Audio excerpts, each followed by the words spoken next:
नमस्कार मित्रांनो, तुमचं स्वागत आहे माझ्या एका नवीन व्हिडिओमध्ये. ह्या व्हिडिओमध्ये आपण इंट्रोडक्शन ऑफ प्रोटीन मोटिव्ह हा टॉपिक डिस्कस करणार आहोत. तर चला तर माझा व्हिडिओ सुरुवात करूयात.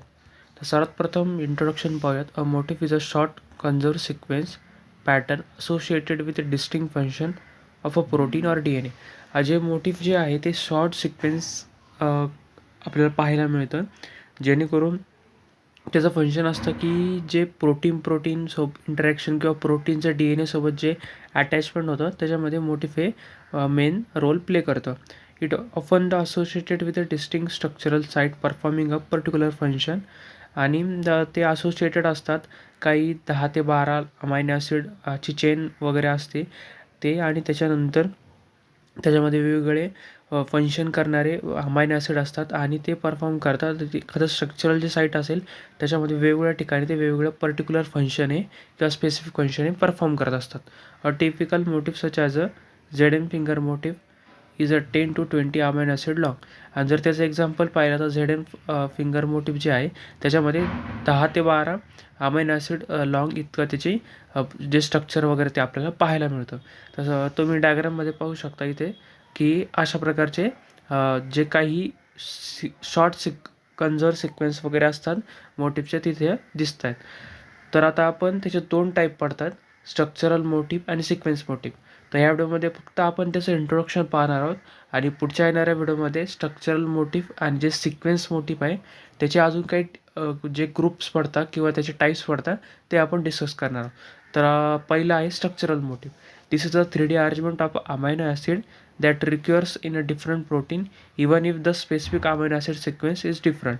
तर हे जे काही मोटिव्ह असतं त्याचं जे स्ट्रक्चर असतं किंवा अरेंजमेंट असते 3D स्ट्रक्चर आपल्याला पाहायला मिळतं, जेणेकरून ते डिफरंट प्रोटीन हे पूर्णपणे 10 ते 12 जे काही असतात जे अमायनो ॲसिड त्याला एकत्र केलं जातं. आणि ते जे काही अमायनो ॲसिड ते स्पेसिफिक जो काही सिक्वेन्स असतो तो डिफरंट त्याचा फंक्शन किंवा डिफरंट त्याचं स्पेसिफिसिटी दाखवत असतो. This of its as a Lego building block different colour bricks can come together to form the same basic structure. तर आपल्याला माहिती आहे की वेगवेगळ्या कलरचे जर आपण रंग वगैरे घेतले किंवा एखादे वीट वगैरे घेतले आपण उदाहरणार्थ, तर ते एकत्र केल्यानंतर एक बेसिक स्ट्रक्चर बनतं. तसंच ह्या जे काही स्ट्रक्चरल मोटिव्ह आहे त्याच्यामध्ये डिफरंट प्रोटीन हे याचं अरेंजमेंट केलं जातं. अरेंजमेंट केल्यानंतर त्याचं एक बेसिक स्ट्रक्चर तयार होतं आणि त्याच्यानंतर त्याचं जे काही फंक्शन वगैरे असेल ते ते काही स्पेसिफिक फंक्शन असेल ते परफॉर्म करतं. This motive are often form by the combination of secondary structure like alpha helix and beta sheet. आणि याचं काही कॉम्बिनेशन वगैरे असतं ते मेनली सेकंडरी स्ट्रक्चरमध्ये आपल्याला पाहायला मिळतं. जसं की alpha helix and beta sheet जे काही सेकंडरी स्ट्रक्चर्स आहे प्रोटीनचे, तसंच आपल्याला स्ट्रक्चरल मोटिव्ह पाहायला मिळतं. They can be conserve across a wide range of protein suggested and important role in the protein function and stability. आणि हे जे काही प्रोटीन आहे ते वेगळे प्रोटीनचे जे काही फंक्शन वगैरे असतात किंवा एखाद्या स्टेबिलिटी वगैरे देणं किंवा स्ट्रक्चर जे काय असेल किंवा एखाद्या सेलला स्टेबल करणं किंवा त्याला फ्लेक्झिबिलिटी करणं किंवा स्टेबल फॉर्ममध्ये त्याला ठेवणं, याच्यासुद्धा फंक्शन हे जे काही शॉर्ट कन्झर्व सिक्वेन्स जे आहेत ते परफॉर्म करत असतात. एक्झाम्पल आपण जर पाहिलं तर मी मगाशीच म्हटलं झेड फिंगर, त्याचं फंक्शन काय आहे which help to protein bind to DNA and the Rossmann fold which is found in a many enzyme.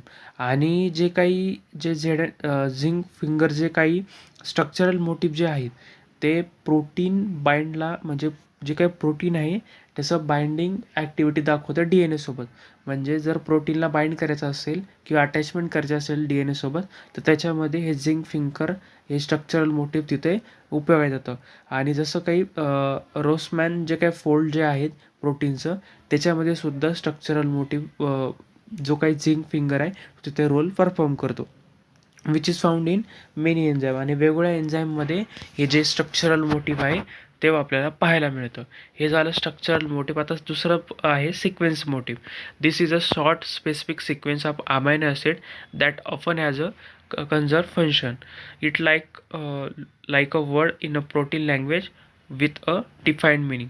आणि याच्यामध्ये सुद्धा आपल्याला शॉर्ट आणि स्पेसिफिक अमायनो ॲसिड आपल्याला पाहायला मिळतात, जेणेकरून एखादं ते स्पेसिफिक फंक्शन म्हणजे जर एखाद्या डिसीजसाठी किंवा एखाद्या फंक्शनसाठी किंवा सेल्युलर रिस्पॉन्ससाठी जर एखादा स्पेसिफिक अमायनो ॲसिड जर तिथे गरज लागत असेल, तर ह्या सिक्वेन्स मोटिव्हमध्ये तो स्पेसिफिकच सिक्वेन्स आपल्याला पाहायला मिळतो. This motive are not allowed to link to a specific 3D structure, but they are often associated with the particular function such as a protein-protein interaction or binding to the specific molecule. तर याच्यामध्ये आपल्याला मागच्यामध्ये structural मोटिव्हमध्ये त्याचं जे काही argument असते किंवा link वगैरे केलेलं असतं ते स्पेसिफिक 3D स्ट्रक्चर आपल्याला पाहायला मिळतं, पण याच्यात जे सिक्वेन्स मोटिव्ह आहे तर आपल्याला 3D स्ट्रक्चर हे पाहायला मिळत नाही.